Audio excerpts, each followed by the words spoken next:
Hello and welcome back to Cinema Rules Podcast, episode 6. We actually skipped a week because life got in the way. But we had to, but we're back with episode 6, Sean, yeah. and I'm glad we did actually because there's way more news to talk about now than what we had so much to previously. talk about. So many things I want to get off my chest and just discuss with you. There's so many thoughts, so many. Oh my God, there's just so much has happened. I managed to squeeze in seeing it last night.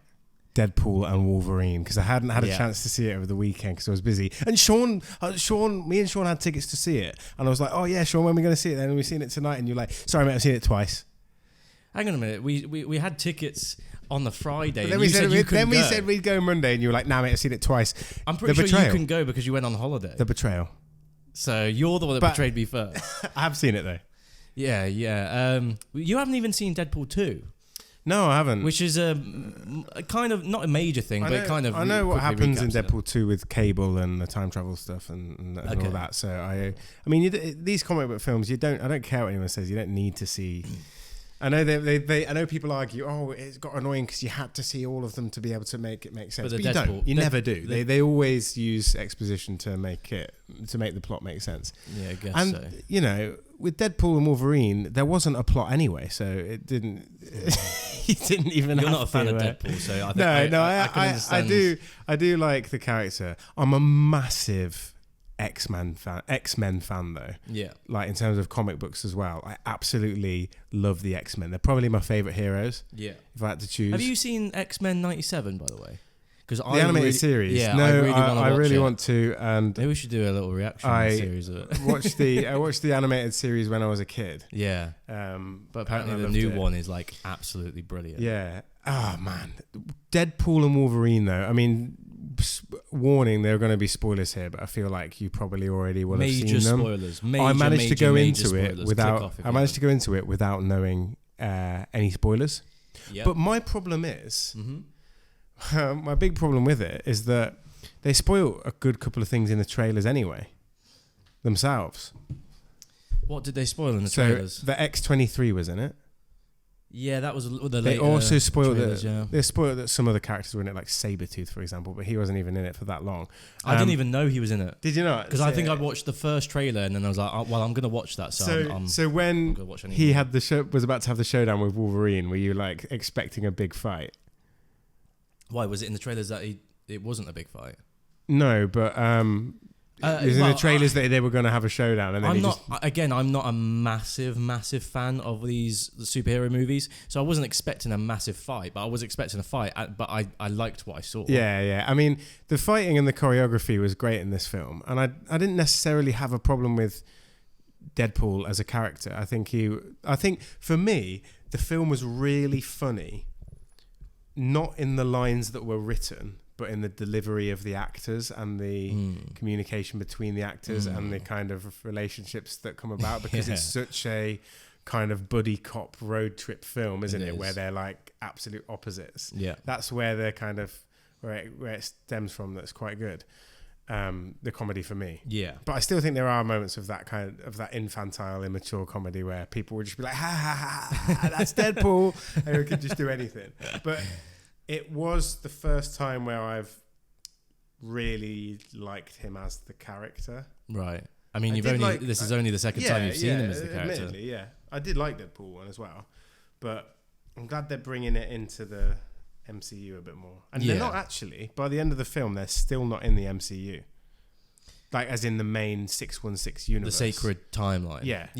They're in a different one, so they're both 100% going to be back. There's for a Secret bit of Wars, a weird, and I don't know whether you can explain this, but there's a little bit of a plot hole at the beginning of the movie as to the timelines.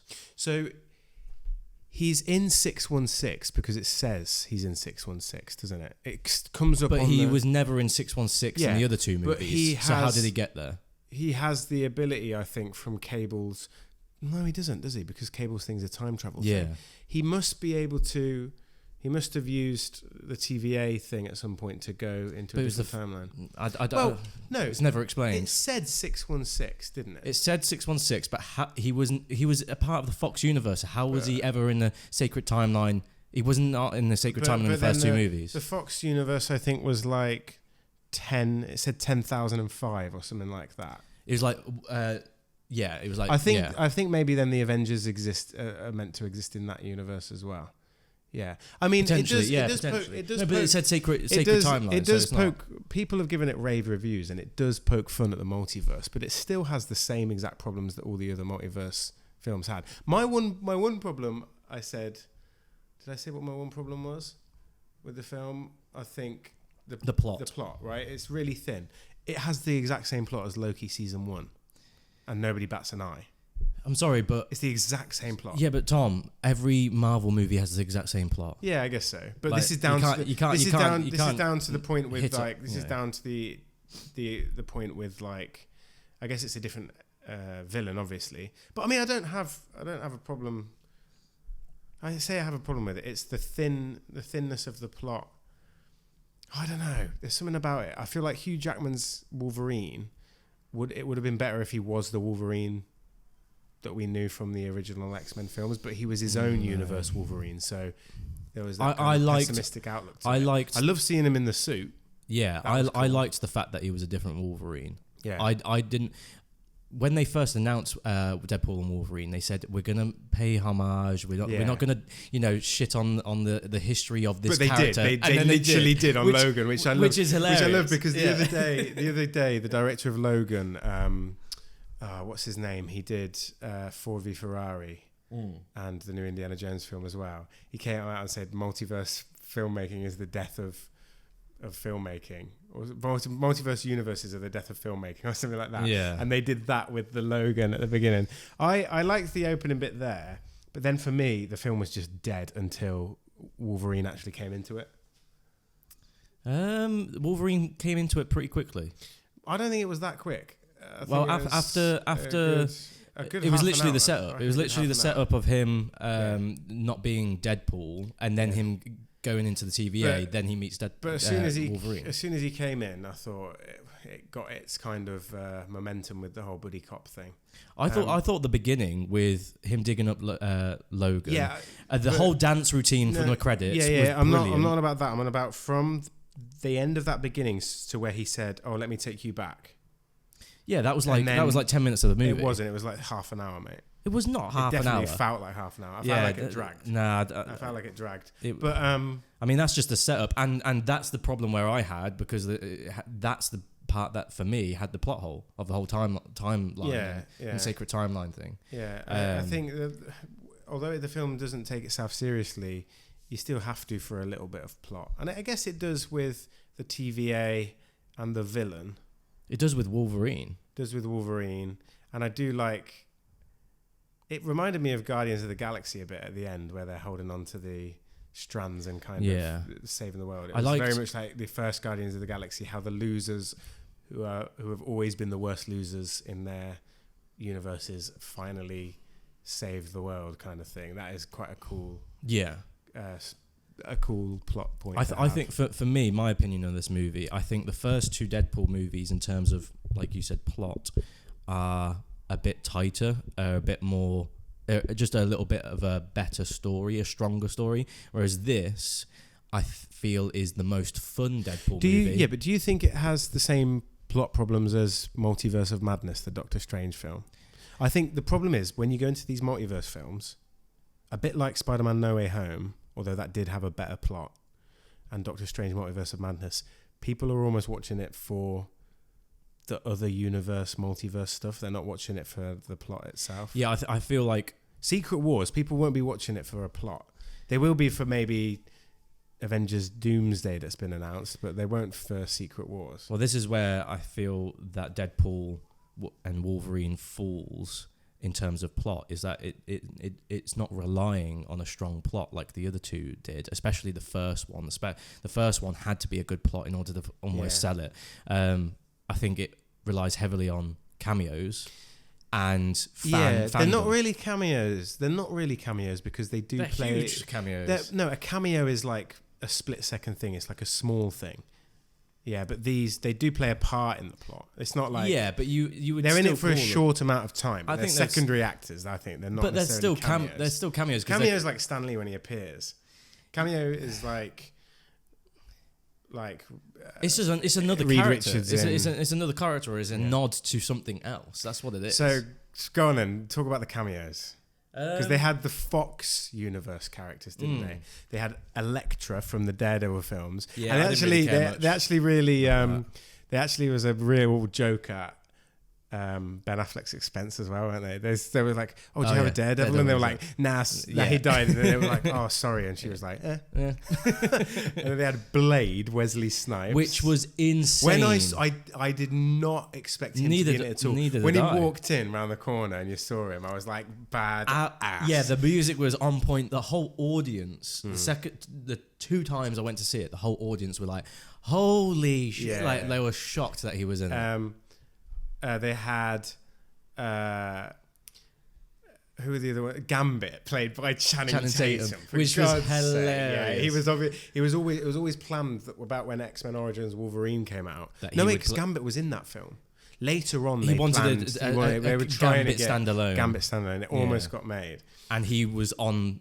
But he was on the list. They did take the. I thought the actual fighting style and look of his character was sick, but it was like the animated series look, wasn't it? But yeah, obviously they take the mick out of his accent and stuff like that. His dialect coach. Who's your dialect coach?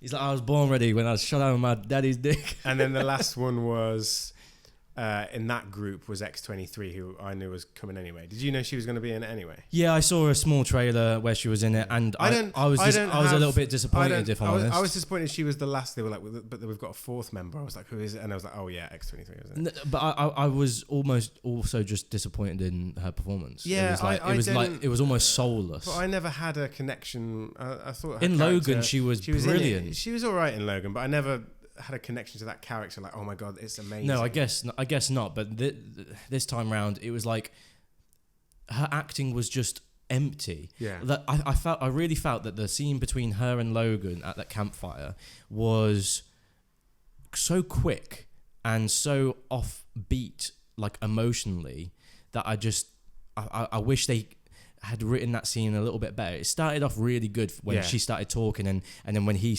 interrupted her, she was like, "I'm not finished." Yeah. I liked that small little element, but there was one massive disappointment that I had.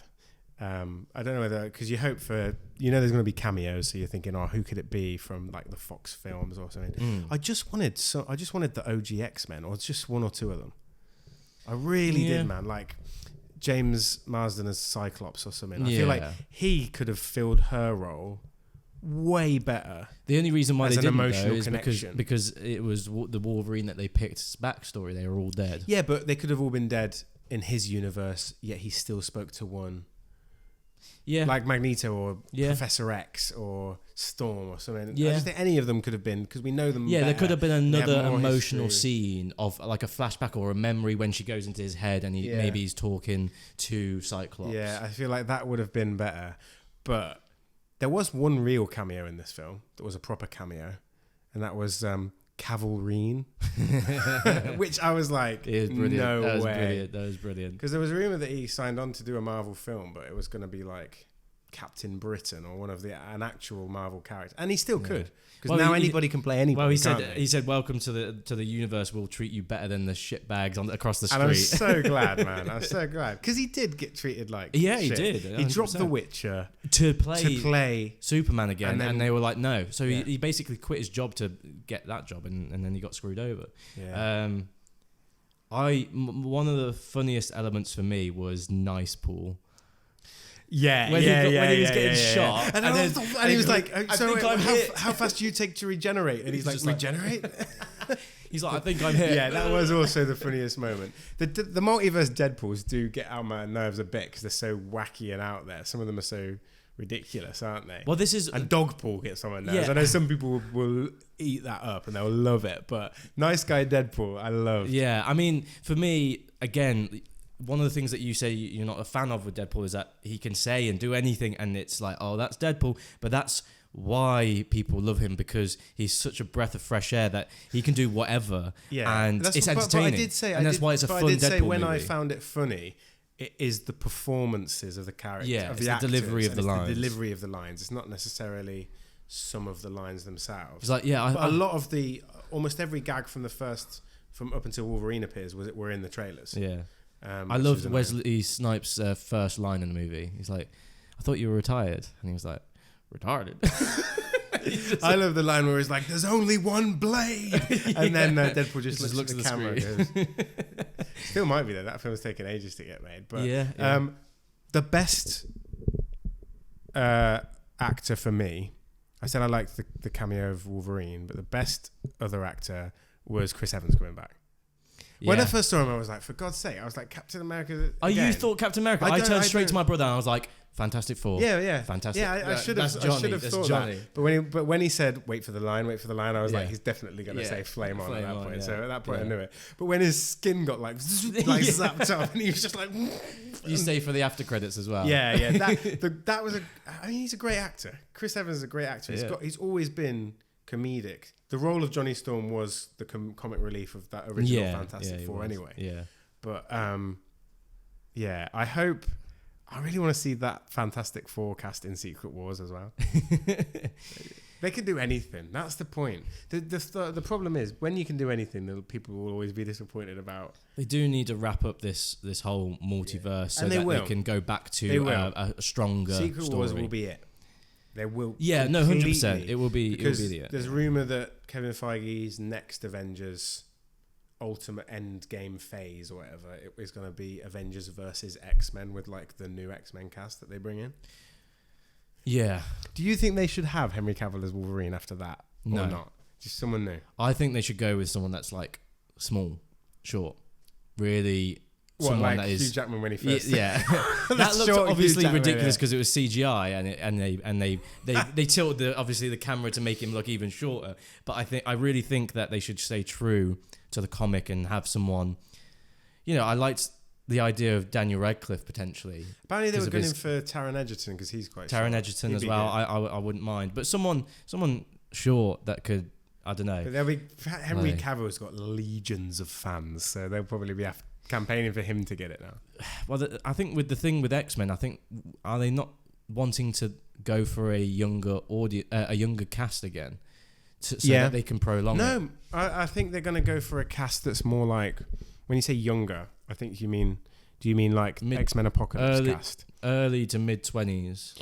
I think they'll go for early 30s. I think they'll go for like Chris Evans' age when he was first Captain America. Well, how old was Hugh Jackman when he was first cast as Wolverine? He was early 20s. He was like 23. No, he wasn't. Maybe 26. No way was he eearly 20s. He was like 26, wasn't he?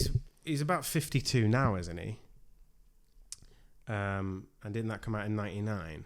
How old was... I'll look at it now. So X-Men came out in 2000 and Hugh Jackman was born in 68. So he was 32. Oh. So it'll be that sort of age, won't it? Yeah. It'll be that sort of age. That's what it should be as well, I think. You can have some of them as younger, like Rogue and Gambit and Nightcrawler and stuff like that. Yeah. But I'm so excited for the new X-Men to finally come into the... Well, they haven't announced it yet. They will. But it will be a Secret Wars when they're first revealed, I think. No, I think they'll do the OG X-Men. Do you not think they'll do the new X-Men and that's how the new X-Men come into the sacred timeline? Because they can't do a multiverse. They can't do a multiverse after... I think what will happen... They stop the multiverse after Secret Wars. They're going to have to bring the new X-Men into the sacred timeline. So the Fantastic Four film is going to bring the Fantastic Four into our universe, right? They've said that it's going to be an alternate universe. Set in the 60s. Set in like a futuristic 60s, though. Yeah. Like a possible like the what comics, could have been. Yeah. Like the first comics, which is really cool, and they're gonna. This segues into our next thing anyway, which is obviously the news of Robert Downey Jr. being cast as Doctor Doom, and he will come through with them as well. So that's how they will explain that. Yeah, I'm assuming that's my guess, but I think there'll be some kind of after Secret Wars, something will happen to the MCU 616 universe, which will bring mutants in. Right. So they'll bring them in that way. Or maybe they've always been there. I like the idea that they've just always been there. And hidden, and still mistreated when they're discovered. That could still work. I like that idea. But the casting. Did you see the announcement video of where there were all the Doctor Dooms on stage, Yeah. and they were like, and obviously this is coming in with the Russo brothers that we talked about last week as well. We literally Like, spoke about I'm Robert Downey glad. Jr. coming back, or Tony Stark. I at think least. I said I was convinced he would come back as Iron Man. Yeah, But I he's mean, and obviously- I said this is the way to bring him back without ruining the death of the 616 universe Iron Man. 100%. And you know, I was very passionate in that last episode, speaking like, if you bring Tony Stark back, you kill Marvel. Like, everyone's done with it. But technically, they're not bringing Tony Stark back. So this is a whole new conversation. There are some people of there possibilities. I've seen a lot of people that love it and a lot of people that hate it. I can understand both sides. Yeah. I can understand that people can see this as a sign of desperation. You know, they're falling behind. They're in a bit of a rut, and the heart and soul of the franchise prior to all of this was Robert Downey Jr. And if you want to bring that anchor being, reference to Deadpool, Wolverine, and Deadpool back, so that it excites everyone again, it's Robert Downey Jr. But So it's a fresh way to do it. But well, it's clearly not a fresh Well, as in way it's to do a it. fresh way to do it instead of just bringing him back to life. No, it's not. Casting him as someone else. It's not a fresh way of doing it, because you're bringing back Robert Downey Jr. It's half fresh, it's half not. I guess it's an amalgamation of both. But I think I'm for it though. I think I can see both ways. I think it is a sign of, it can be seen as a sign of desperation, and it's also a business move, and that's what irks me a little and bit. I wanted to say as well. It's not a story. I wanted move, to say as well. necessarily. Apparently, the Russo brothers are getting 60 to 80 million to come back as directors, and Robert Downey Jr. is getting considerably more than that. He'll be getting 100 million. Yeah. For Avengers Doomsday, he'll probably be in Secret Wars as well, but it might just be a one-off thing. The thing that's gonna I'm concerned it shouldn't be, because about- he's a major villain. The thing that I'm concerned about, and I spoke to my brother about this, is that because Robert Downey Jr. is Tony Stark and he solidified himself as that character so much in this universe, it's going to be really fucking hard for audiences to differentiate. Two things though. He's an Oscar-winning actor. Tom, he's not. And he's not. And he's played. Tom, he won an Oscar for a film where he plays himself. Still. No, he was different in that film. He's not different in I that think film. in Oppenheimer he played a different film. And he you can plays see, Robert Downey Jr. You see, and he had a good villainous streak when he was in Civil War as well. I thought he played a good antagonist. That's in again that just film. Iron Man. That's just Tony Stark. It's But just him. I think he'll be good. I have faith in it. Have you seen? Actually, have you seen any versatility in that actor at all? The other thing you say, it will be hard for the audience to differentiate. Yeah.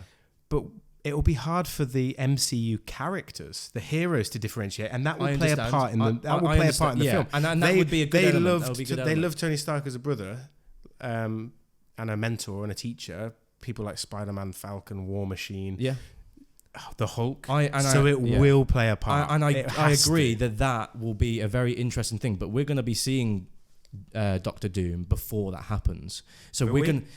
I think so. I think so. I think it would be wise to do that. Could be after credits, but I don't think he'll play a major role in the Fantastic Four. I think they need to do what they did with Thanos and trickle him in and warm him up and maybe they will. I think it needs to happen. But, because like Kang, they need someone like that. I was also to be a prolonged villain. He has a major backstory and history relationship with Reed Richards, doesn't he? Yeah. Who's being played by Pedro Pascal, and I can 100% see those two as. He has to be in the Fantastic Four movie, whether it's in an after credits or not. The villain's already been announced as Galactus, hasn't it? So, yeah, but isn't Doctor Doom one of his work colleagues? Yeah, he's like best friend. So if he's his best friend, surely he's going to be in a new Fantastic Four movie. Yeah, probably. But I've seen the Fantastic Four trailer from San Diego Comic-Con. I saw a leaked trailer. They haven't. I've seen the leaked trailer. You're joking because they I haven't swear started to God, they started filming like this week. Do you want to see it? No, because I know it's going to be a joke. No, I'm not joking. 100%, mate, on my life. I'll show you. What do you mean? They would have. It would have been leaked everywhere. It would have been all over the place. Yeah, here you go then. Oh no, it's a joke. No, I've just seen the front image. Oh, how can I? Where's the sound gone? Bear with me a second. Technical difficulties. Tom's an old soul. He doesn't know how to work his phone. I don't know where the sound's gone. Is there?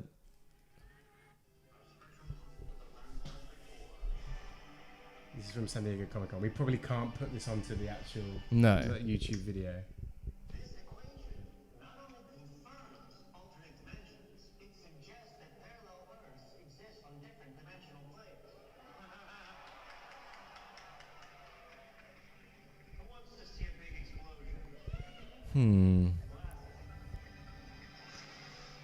Okay.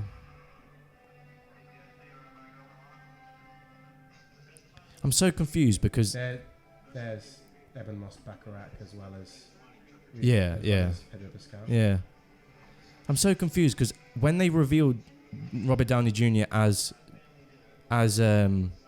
Doctor Doom, they brought the cast out of Fantastic Four, obviously, but they said that they were just started filming.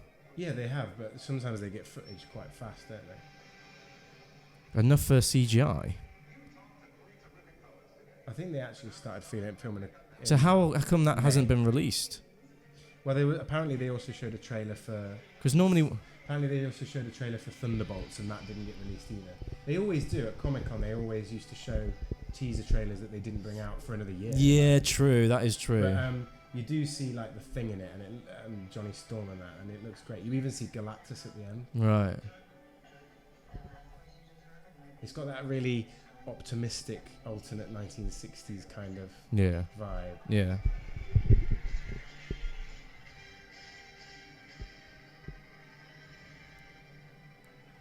It's definitely a unique look. I wasn't expecting when I first thought about Fantastic Four. Matt Shackman's the director who did WandaVision. Yeah. And it's also subtitled Fantastic Four First Steps. First Steps, yeah. I think. Interesting. Yeah, it's very optimistic, isn't it? And then you get a brief shot of Galactus at the end. But I think it looks insane. Yeah, it looks way better than. Cool. Oh, the only film I almost walked out of apart from Twilight was the Josh Trank Fantastic Four. Yeah. Fan Four Stick. Yeah, Fan Four Stick. There was only one saving grace to that movie when I watched it in theaters. Wasn't one. No, there was. There wasn't. It was one. the transformation of the Thing. It was so horrifying. Yeah, but it really stuck with me. Didn't look very good either. But yeah, so Robert Downey Jr. as Doctor Doom, I can understand both sides. I can understand the excitement of bringing him back and the Avengers seeing him, and there being some sort of I don't know, confrontation between the two of them, and it's just getting very sticky. But I also like the idea that Tony Stark, the face of Tony Stark, was the hero within the Infinity Saga, and then this new phase, the face of him being the villain. I really like that contrast. Yeah. It all depends on how they're going to play it. Obviously, it is. And how they're going to play it out, and how he's going to play.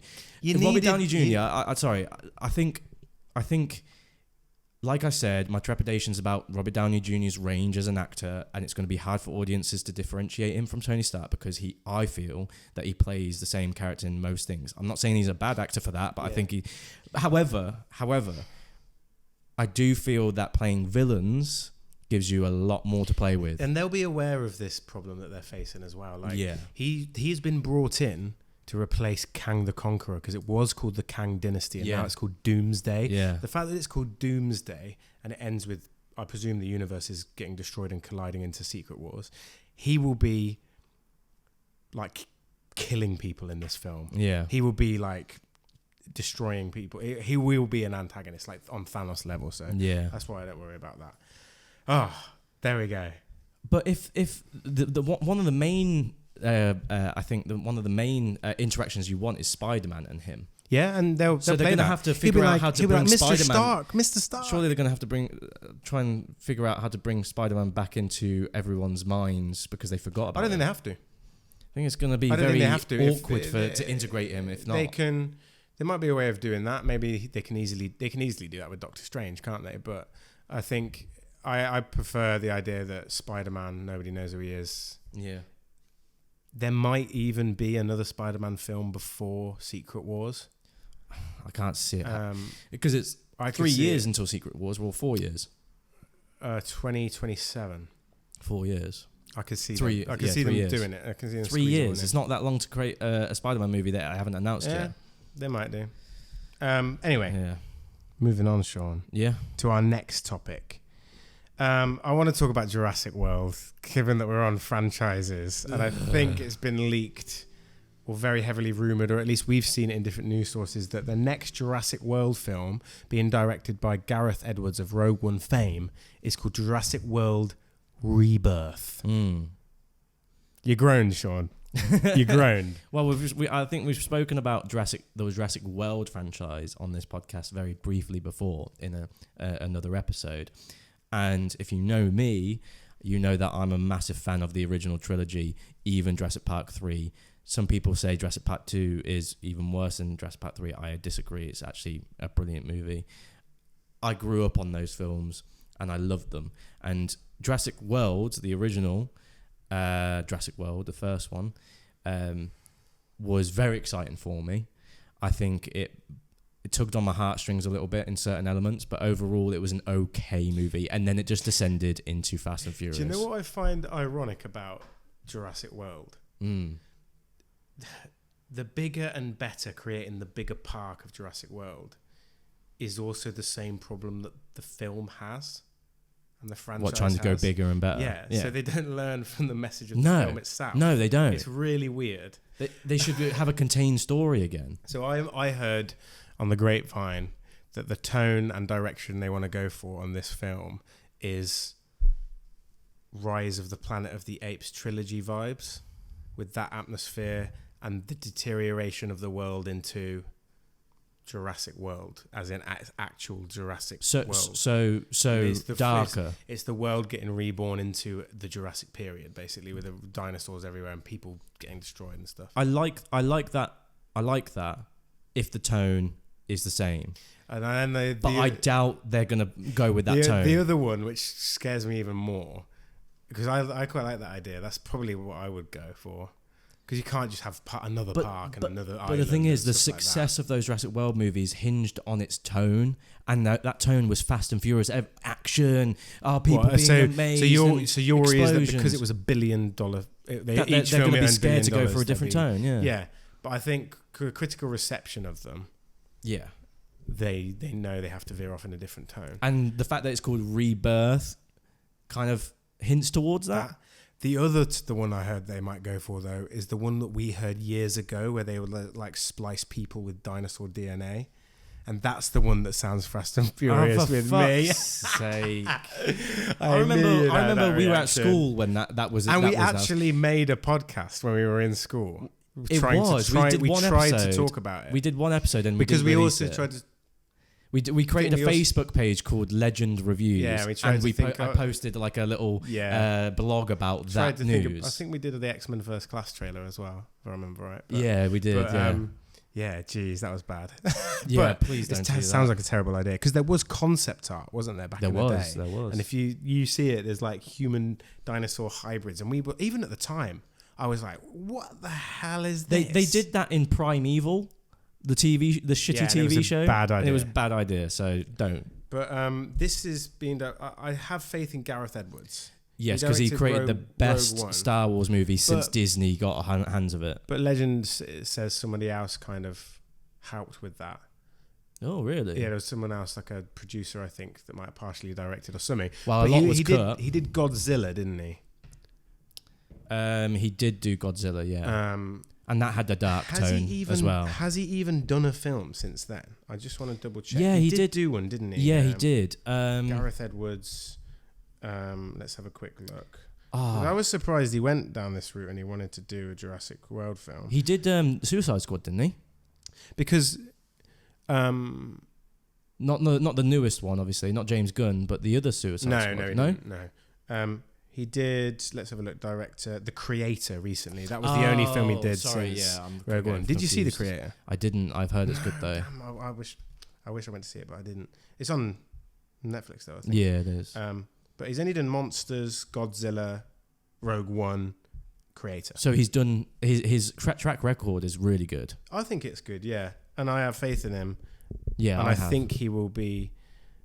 All of those movies has a good tone to it as well. You're getting a good few filmmakers come through now that we're entering a kind of post-legacy sequel age, I think, where people are trying to be a bit more faithful, like Fede Alvarez with Alien and Romulus and the Prey director and stuff like that. So I'm hoping it'll be a bit...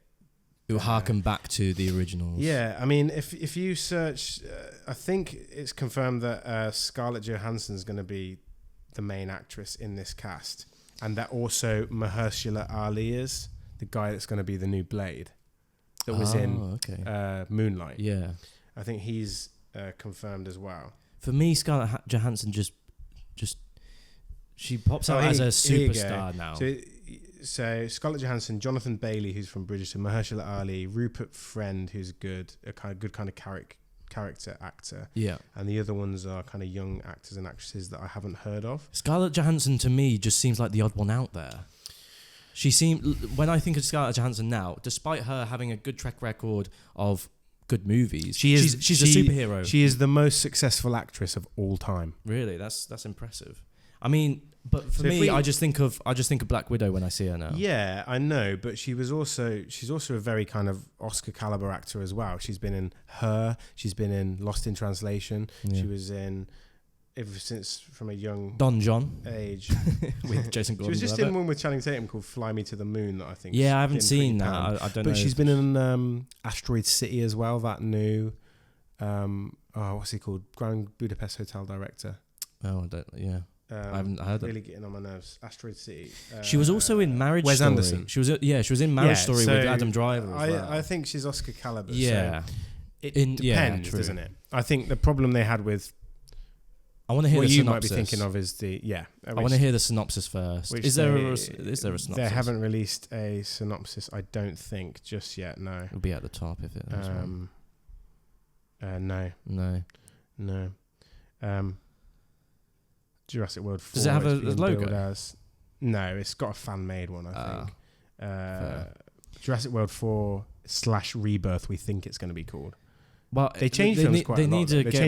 They need to get rid of 4 to disassociate it. Well, actually, no, 4. The other, it's just as in that's what, because it hasn't fully been confirmed that Rebirth is the title. Surely it would be 7. No, but Jurassic World. Oh, Jurassic World. Park sorry, 1, 2, 3. Then they switched to Jurassic World, Jurassic World, Fallen Kingdom, and then Dominion. And I still haven't seen Dominion. Still haven't seen Dominion. My only problem is that just sounds to me like they're going to be continuing the story of the Jurassic World franchise, and I think they just need to forget about it. What would you call it then? Jurassic. Potentially, or just change it again from Park and World to something else. I don't know. Jurassic City. No, don't let Sean title films, please. I don't know. Rise of the Planet of the Dinosaurs. Cretaceous. Yeah, something. No, something that is Jurassic. Do you think? But disassociates it from Jurassic World. Do you franchise. think Steven Spielberg envisioned Jurassic Park 7 when he was doing the first film? It's gonna be like it's like Back to the Future when it says Jaws 15, but it's but it's Jurassic Park. I don't know. It is one of those ones that I think I used to love so much, but it's just become a bit of a dead cow. That's when Jurassic World was announced and the trailer came out. I remember I was at uni and I was counting down the days, and then someone leaked the Jurassic World trailer online early, and Colin Trevorrow posted on Twitter. He was like, "Parks opened early, fuck it," and he just put the trailer. He just released the trailer, and I was so excited, and then I was so disappointed. I feel bad for Colin Trevorrow because he did Jurassic World, and he was meant to do Episode 9 of Star Wars, and his script of Episode 9 was great. Amazing. I've read it. Yeah, it was called Duel of the Fates, wasn't it? So and then they gave it back to J.J. Abrams, man. And then they've gone the other way this time and given. I like J.J. Abrams, but he fucked Episode 9. But then, to be fair, if we're thinking about Colin Trevorrow as well, let me just get his. He did do Jurassic World Dominion, which you didn't like. No, and I haven't seen it. I haven't seen it. So he did. So he did do that. So maybe we don't necessarily feel bad for him. He did. Let's have a look at direct. The last film he did was Jurassic World Dominion. I kind of feel sorry for him because he probably was heavily pushed by the studio and producers to create a action film rather than a. He's got a film coming out called Halcyon, which is going to be his own thing, I think. So. Right. I'll be interested to see his own thing because his other own thing was I can't remember what it was called, but it was like a time travel. Looper. No, that was it was an independent film. I'll tell you now because I've got his stuff up. I think it was Safety Not Guaranteed. That's it. Yeah, 1.5 hours. And he went straight. Cool, to be fair, film. He went straight from that to Jurassic World. Yeah, so. and that's why I was so excited because he was an indie guy and he got that. He got those actions. But speaking of dinosaurs, Tom, go on. Dragons are kind of like dinosaurs, aren't they? It's been a while because we missed a week, man. But I watched episodes 6 and 7 of House of the Dragon season 2 back to back as a mini film. Okay, that's cool. Yesterday. Yeah. Jeez, man. People are giving it a lot of flack for being dialogue heavy and not a lot of action, but there was loads of action in the last episode. Yeah, I thought it was. I don't have a problem with you can't have dragon battles every episode. You need the character interactions to make those conflicts more intense when they happen. Mm-hmm. But it was called the red sewing. I do understand people's frustration with Harrenhal and Damon. That's dragging on. But you could have had that in one episode. I did feel that as well. But then actually when we got episode 7, Damon, where it was the Tullys and he was trying to get them on board. That could have happened so much earlier though. Yeah, but I feel like the visions of helping him as a character contemplate his choices for the crown in the past and how he's acted. Yeah. And the fact that then he had to be the guy to swing that sword. Yeah. It does have a nice little character arc. I'm not saying to it. Yeah, I'm not saying that at all. If he comes back now in the last episode and joins hopefully with Rhaenyra or the battle, I feel like finally we know that he's fully dedicated to being on that side and he's no longer for himself. So I like that. I agree. I think there was still value in the story that was being told there. I just think that cut the fat.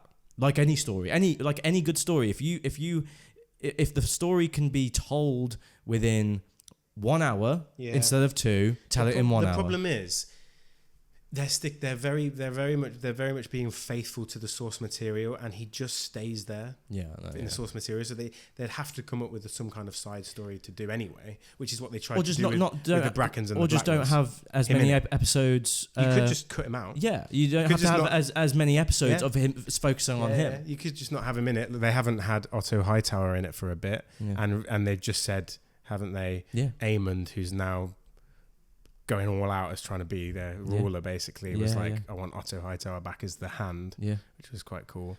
I loved the scene in the latest episode on the small folk approaching those dragons. I was on the edge of my seat, literally on the edge of my seat, holding my breath throughout the entire... The first time it happened was in... Because obviously I watched this back to back, so it's going to be hard for me to remember what was in each one. Yeah. I remember when they all approached, when that guy called... Stefan Darkling, part of the Queen's Guard, approached Sea Smoke, and he was like, "I've done it." Oh, and then he just got torched, mate. Absolutely scorched. Yeah. What were you thinking at that moment? I knew he wasn't going to do it, but then there was like a tiny little hint of like, or maybe, and then nope. And then we obviously got 2 characters in the Red Sewing getting dragons. One was Hugh the Hammer, the blacksmith, who is apparently the grandson of Jaehaerys, which is the father of. I don't think he was the father. I think he was the uncle, but he was the uncle. The king before Viserys. Wasn't he was. Yeah, and he's cool. He's a cool character. Yeah, I like it. I liked it.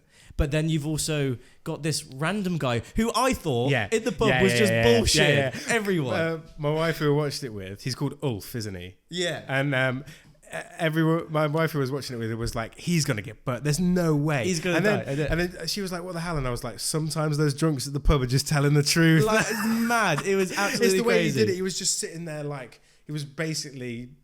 resigned to the fact he was going to die. Yeah. Then he looked up and he was like, wait, what? and then you see him flying over King's Landing, Yeah. and he's just like, like laughing Which as is he rides. mental. What did So you who- think? so what who- did you think at that scene then? So he obviously he came into that thing, and I don't know what dragon that is. I think it would. For some reason, I thought, oh, is it the wild dragon that they were talking about? No, that dragon's called Silverwing, and that was Right. just a one that hadn't been ridden for a while. I think Okay. it might have been. It was either Viserys' wife's dragon, Right. or another previous Targaryen's Okay. dragon. Because he wandered in, and then But he did say in one of the older episodes, he was in the pub, and he said that. So basically, Viserys and I think either Jacaerys had a younger brother or a brother that died, or Viserys and Daemon might have had an older brother. I don't know. It was one of those, and he's the bastard of them. Right. But that's what he was saying. But nobody yeah. believed him. Yeah. What I did don't you- think he believed it himself. I think he might have just Yeah. thought it So- or connected the dots, but didn't really truly believe it Go himself. through your thoughts then when you were watching those two claim the dragons, because you didn't know that this was going to happen. Obviously, I knew it was going to happen. Oh yeah, you did.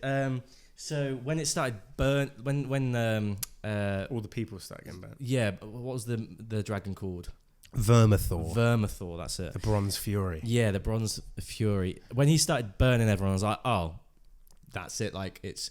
And then when it started following Hammer down the stairs, I was like, okay, it's following him.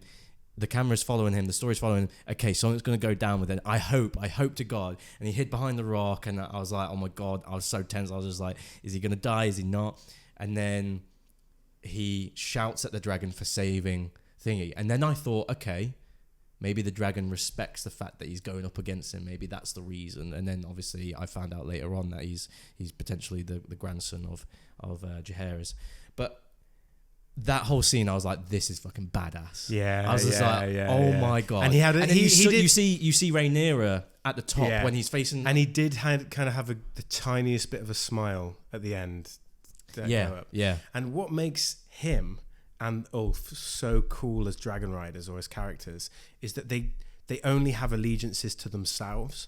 I know they've joined Rhaenyra, but like the reason why Hugh the Hammer and the other guy gave up is because they were all basically starving to death in King's Landing, weren't they? Oh. They had their his daughter or son, I can't remember which one, died. Yeah, I would say Ulf is more so for himself. I think Hammer appreciates Rhaenyra or respects Rhaenyra because of the food that she sent. Yeah. And Although Ulf did say that he was for Rhaenyra, the rightful queen, as well. Yeah, he? exactly. Oh, well, Ulf. When he was in the pub. Yeah, I earlier in guess an so. episode. But I think Ulf would be a wild card. I think he could get power hungry after whatever goes down, maybe.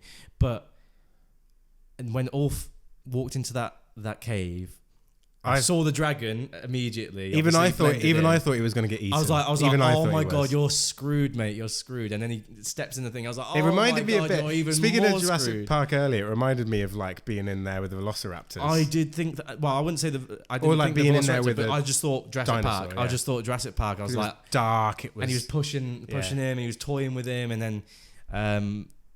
then he just didn't get burnt. I was like, no freaking way, man. No way was he telling the truth. And then obviously in the episode before, Adam of Hull got sea smoke as well, didn't he? Yeah. And then Corlys came to see him and he just said, well done, and then walked out. Does he know, do you think? They both know. They both know. But they just both don't want to acknowledge it. Yeah. But does he know about the other guy, the guy's brother? Yeah, that's why he elevated him. That's why he brought him up, I think. He brought him up because he saved his life. Yeah, but remember, remember when he went to speak to him, and Rhaenys was watching that time, or saw him speaking to him. Rhaenys was watching. Yeah, I think he knows. I think he definitely knows. Really? Yeah. But he said, knows. But didn't he question whether because he's his brother, he was just like, well, you're his brother, don't you want to try? And he was just like, I'm the Sea of Soul. Yeah, whatever. but he's saying that because he knows he's got his blood. I know he's saying that, but do you think his father knows? Yeah, I think he does. If they both do, then what the fuck is this?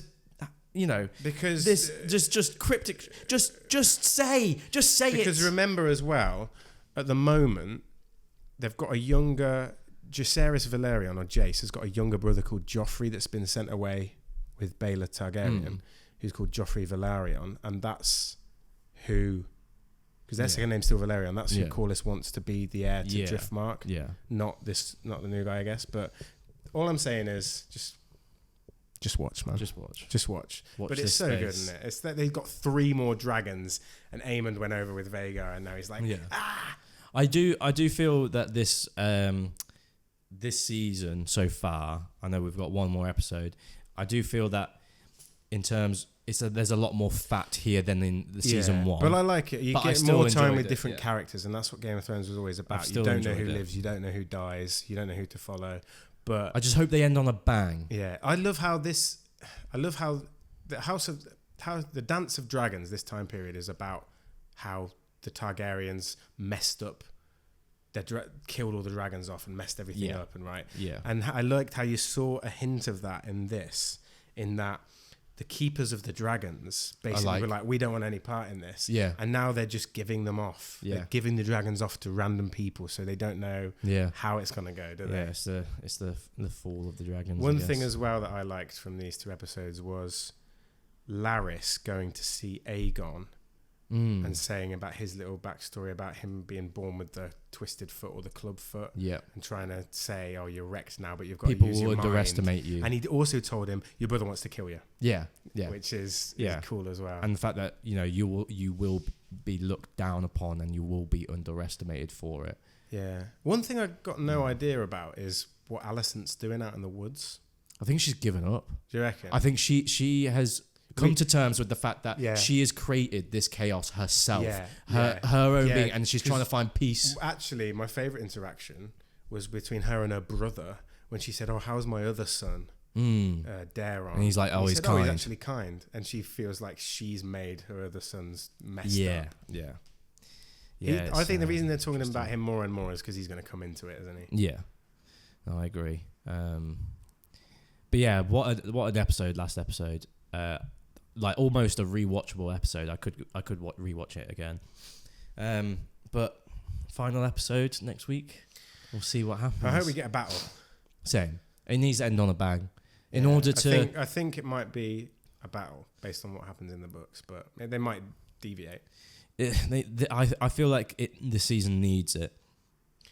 We did get a good.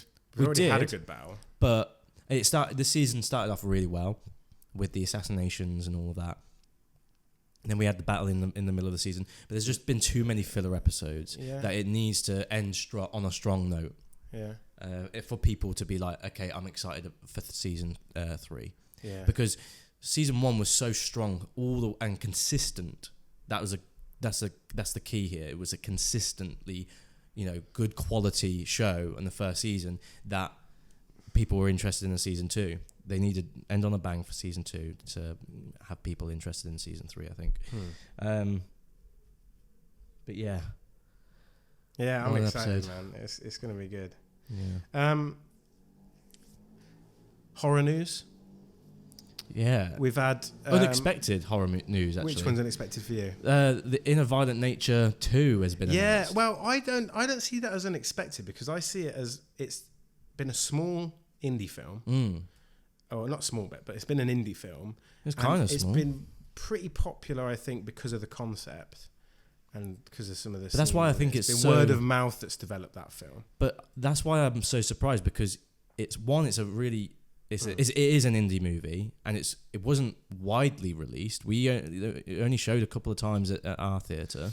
Indie horror does well though because I think of because it's so cheap. Because it's so cheap. It's the low budget and it's so popular. Yeah. It's like I was gonna say as well that A24's highest grossing indie horror in North America ever has been Longlegs this year, and I won't be surprised at all if that gets a sequel. Yeah, probably without Nicolas Cage. But yeah.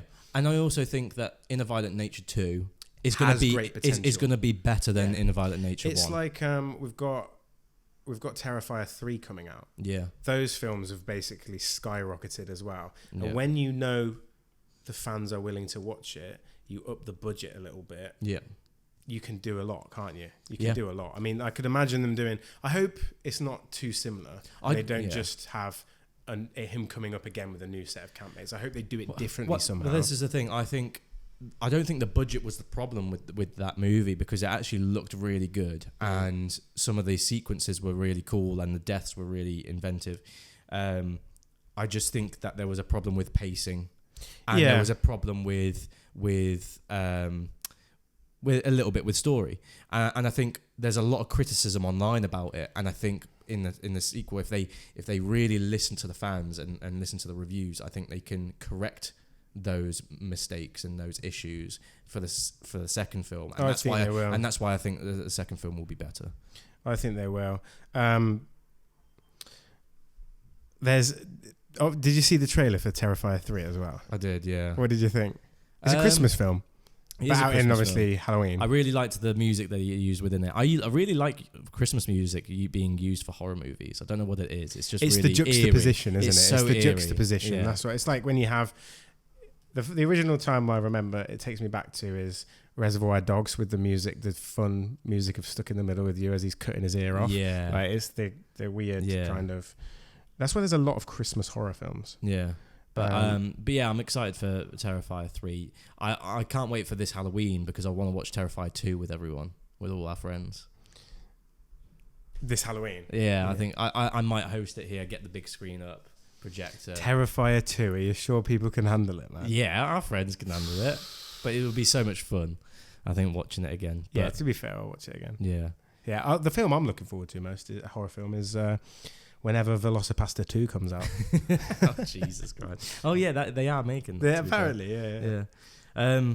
Do we want to leave it there? It's been... I haven't got... I stupidly didn't put any comment out for fan mail or fan questions. So, if you're watching this on YouTube, guys, comment as many questions that you have. So, we've got a nice bank for the next episode, and we'll answer all of your film questions, whatever they are. Or about anything, just ask us anything. And if you're listening on Buzzsprout, you can send in fan mail, which we'll look at, we'll read, and we'll answer on the podcast too. But if you are watching it on YouTube, thank you for watching. Make sure you like and subscribe, and thank you for having us. Yeah, it's been a long one again. We keep going long, man. We do, and we didn't do My Film Is Better Than Your Film. I think we'll do that every other episode. Yeah, we'll bring it back. Don't you worry. But thank you for listening, and we'll see you next time. in the next episode. Cheers. Bye-bye.